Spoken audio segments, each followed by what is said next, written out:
আজ হচ্ছে 26 জুন 2026। আজকে শুক্রবার। আজ মায়ের অম্বুবাচী নিবৃত্তির দিন। সকাল 9:33 গতে মায়ের অম্বুবাচী নিবৃত্তি হবে। তো আমি সেই উদ্দেশ্যে ঠাকুরঘরে একেবারে দাঁড়িয়েই আছি, শাঁখ, ঘণ্টা, কাঁসর সহযোগে মায়ের অম্বুবাচী নিবৃত্তির ঘোষণা করার জন্যে। এরপর মাকে আমি স্নান করিয়ে নেব। স্নান করিয়ে মাকে নতুন শাড়ি পরাবো, আলতা সিঁদুর সব কিছু ছোঁয়াবো। মা দুর্গাকেও স্নান করিয়ে দেবো। তো এখানে মা দুর্গার পিতলের মূর্তি এবং মা সন্তোষীর যে চলন্তি বিগ্রহ আছে, যার প্রত্যেক শুক্রবার আমি স্নান করাই, আজ যেহেতু শুক্রবার তাই তাদেরকে আমি বিবিধ উপাচারে স্নান করিয়ে নেব। তো এখানে দেখো মাকে স্নান করানোর পর এই শাড়িটা পরিয়েছি। এই শাড়িটা আমার এক স্টুডেন্টের মা, তিনি মাকে দিয়েছিলেন। তো এটাকে আমি আট পৌড়ে করে সুন্দর করে পরিয়েছি।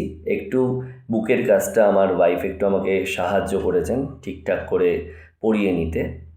তো শাড়িটা খুব সুন্দর, মাকে পরে অপূর্ব সুন্দর লাগছে, কাছ থেকে ভীষণ সুন্দর লাগছে। তোমরা ক্যামেরার থেকে দেখবে বলে অতটা হয়তো বুঝতে পারবে না, কিন্তু কাছ থেকে দেখলে অপূর্ব সুন্দরী মাকে দেখতে লাগছে। মায়ের এমনিই এত রূপ। তো আজকে শুক্রবার বলে তো মায়ের দুবেলা ভোগ বিশেষ হবেই। তা আজকে অম্বুবাচী নিবৃত্তি হওয়ার জন্যে একটু বিশেষ ভোগেরই ব্যবস্থা করা হচ্ছে মায়ের জন্যে। বিশেষ করে সন্ধেবেলার জন্যে একটু বিশেষ ভোগ আমার স্ত্রী করার জন্যে মা মনস্থ করেছেন।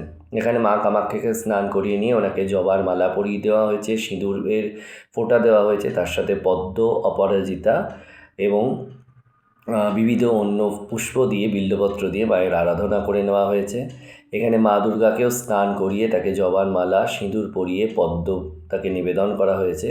এরপর তাকেও অপরাজিতা এবং বিল্বপত্র সব কিছু নিবেদন এবং করবী তার সঙ্গে নিবেদনের মাধ্যমে মায়ের অর্চনা করে নেওয়া হবে। আর এখানে মা সন্তোষীর হাতেও একটা পদ্ম ধরিয়ে নেওয়া হয়েছে। আমি আসলে 3টে পদ্মই এনেছিলাম। এবার এখানে মা দুর্গা এবং মা সন্তোষীকে আমি বসিয়ে নিয়েছি। ওনাদের এবার আমি বিবিধ উপাচারে অভিষেক করিয়ে নেব। যেমন দুধের সাথে কেশর মেশানো আছে, ঘি, চিনি, মধু মেশানো আছে। আর এখানে রয়েছে হলুদ মিশ্রিত গঙ্গা জল, তার সাথে নর্মদার জল, যমুনার জল, আর ওদিকে কেশর চন্দন মেশানো গঙ্গা জল, আর এমনি প্লেন ফিল্টার ওয়াটার, এগুলো দিয়ে মায়েদের এবার আমি অভিষেক করিয়ে নেব। আর দুধের মধ্যে কেশরও মেশানো হয়ে গেছে, আর কমণ্ডলুতে থাকা গঙ্গা জল, সেই দিয়ে মায়েদের আমি এখন স্নান করিয়ে নিয়ে তাদের পরিষ্কার পরিচ্ছন্ন করে নিয়ে তাদেরকে মুছিয়ে সিঁদুর চন্দনে ভূষিত করে যার যার স্থানে তাকে সেখানে বিরাজ করিয়ে নেব।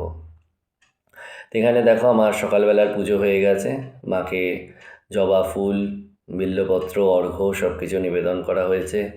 বাকি সমস্ত যেমন তারা মা কামাখ্যাকে দেখিয়েছিলাম, মাকে অপরাজিতা দেওয়া হয়েছে, তার সাথে বিল্বপত্র মাকে নিবেদন করা হয়েছে। অপরাজিতা, করবী, পদ্ম, জবা এগুলো হচ্ছে ভীষণভাবে যন্ত্রপুষ্প।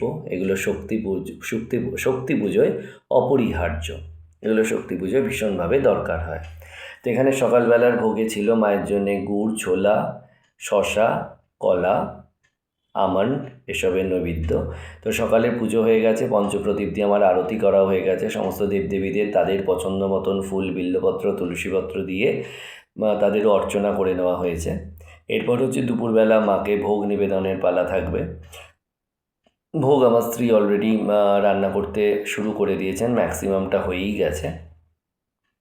এখানে মায়ের উদ্দেশ্যে জ্বালানো হয়েছিল ঘিয়ের প্রদীপ। প্রত্যেক শুক্রবার মায়ের উদ্দেশ্যে ঘিয়ের প্রদীপ জ্বালানো হয়, আর প্রত্যেক দিনই দুবেলা ঘিয়ের প্রদীপ দিয়ে মায়ের আরতি করা হয় পঞ্চপ্রদীপ দিয়ে। এখানে সকালবেলা ভোগের মধ্যে ছিল খিচুড়ি, পায়েস, 5 রকমের ভাজা, যেমন উচ্ছে ভাজা, পটল ভাজা, কুমড়ো ভাজা, আলু ভাজা, তার সাথে হচ্ছে নারকোল, কাঁচা নারকোল, পান, জল, এই দিয়ে মাকে ভোগ নিবেদন করে নেওয়া হয়েছে দুপুরবেলার ভোগ। তো ক্যামেরাটার একটু মনে হচ্ছে প্রবলেম আছে, মাঝে মাঝে একটু একটু ডার্ক হয়ে যাচ্ছে। ও তার সাথে বেগুন ভাজাও ছিল। এই সব কিছু দিয়ে মায়ের দুপুরবেলার ভোগ হয়ে গেছে। ভোগের পর আরতি করে নেওয়া হয়েছে। এবার হচ্ছে সন্ধেবেলার মায়ের ভোগের পালা। এতে রয়েছে পাটিসাপটা, লুচি, নারকেল নাড়ু, আলু কুমড়ো ছোলার তরকারি, সিমুইয়ের পায়েস এবং জল। এটা আমার স্ত্রী আজকে বিশেষ করেই প্রস্তুত করেছেন মায়ের জন্য। বিশেষ করে হচ্ছে এই পাটিসাপটা অম্বুবাচী নিবৃত্তির পর মাকে একটু ভালো করে খাওয়ানো। এবং শীতলের পুজোর জন্য আমার সব জোগাড় হয়ে গেছে। শীতলের সমস্ত ভোগ নিবেদনের পর আমি আরতি করে নেব।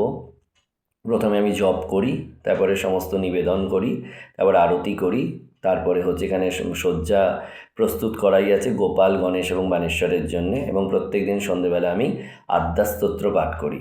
তো তোমাদের এই ভিডিও ভালো লাগলে লাইক, কমেন্ট, শেয়ার করতে ভুলো না। জয় মা, সবাই ভালো থেকো।